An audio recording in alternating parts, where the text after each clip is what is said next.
Some of you might remember this photo that I posted sometime last week. It was exactly the day when the storm was supposed to pass through the Cayman Islands. And let me tell you the story behind this picture. It was kind of interesting how Christian walked away from the store with 11 toy dogs.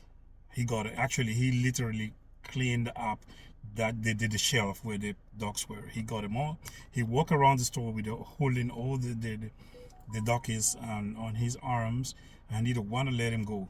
So I had to even negotiate with him at the time of put him back into the cashier so he can be charged for them. So this is what happened with that.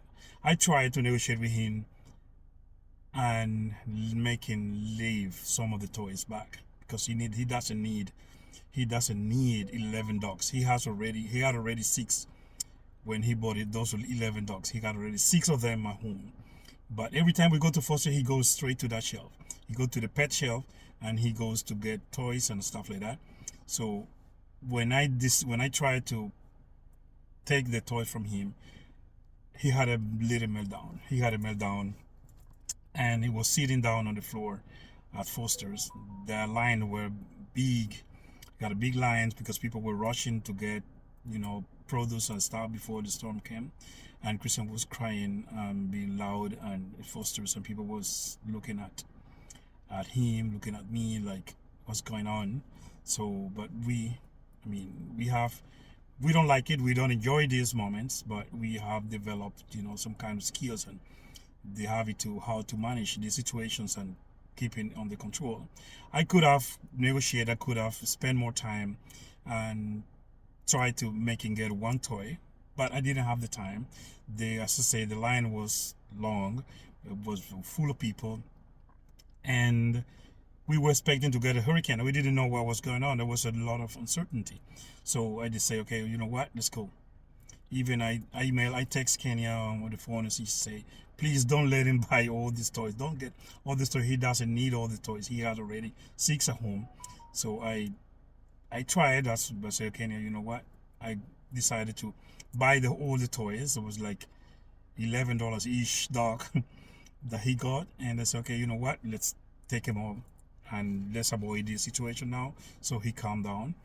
I had the cashier was very attentive, was very paying a lot of attention to what was going on. So when we got to the cashier at the time to pay, she tried to sneak some of them to throw it down into the floor so you can take it down from the list. So we didn't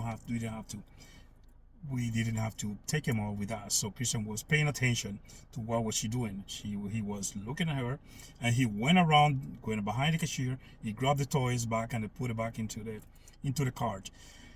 Long story short, I want to take this time to first of all to shout out to this lady, this cashier of Foster in West Bay, who was very helpful, was very sensitive at that time to support, to understand what was going on, and try to work with us actually in order to get the best outcome of the situation.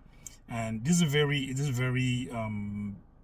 is something that I personally admire in a person, when you are capable of having this kind of empathy and put yourself in somebody else's shoes and try to help in the situation instead of judging what's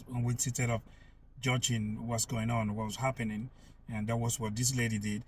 I saw a lot of other people looking at me, looking at us, and with weird faces, and I don't know what they were thinking. I don't really care what they were thinking actually, but I found other people that they look at me and they assented with the head and say, okay, like saying, I understand your pain. And that's the kind of support that we have to praise loud. This is the kind of news, this is the kind of vibes that we want to share with everyone, because it's not about what you're going on. It's not telling what happened. It's not letting people know what happened in your life, what was the event that affected your life at a specific time, but the way you manage things, the way you manage situations, and the support you get from people that don't even know you personally, that they can come up and support you, help you. This is the kind of thing that we need to share, ladies and gents. This is, I wanted to, just take a minute to explain, to share this because it's very touching story.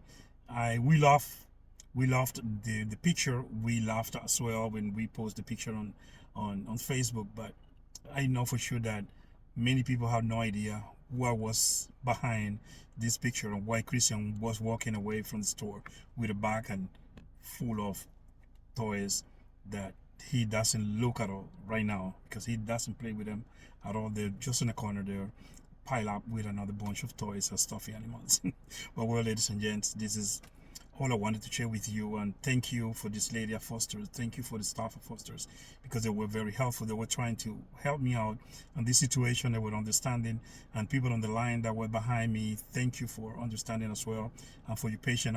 I know everybody was trying to get home and finalize the preparation for the storm, but this is very important for me. This is very important for Kenya, for our family.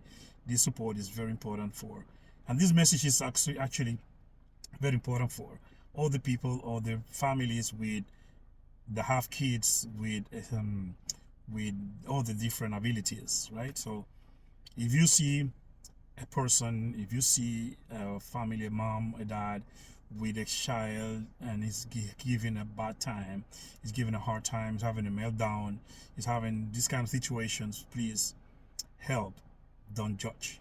But if you can't do anything, if there's nothing you can do about it, because most of the cases there's nothing you can do about it, you just understand and don't judge. Thank you and have a lovely day, everyone.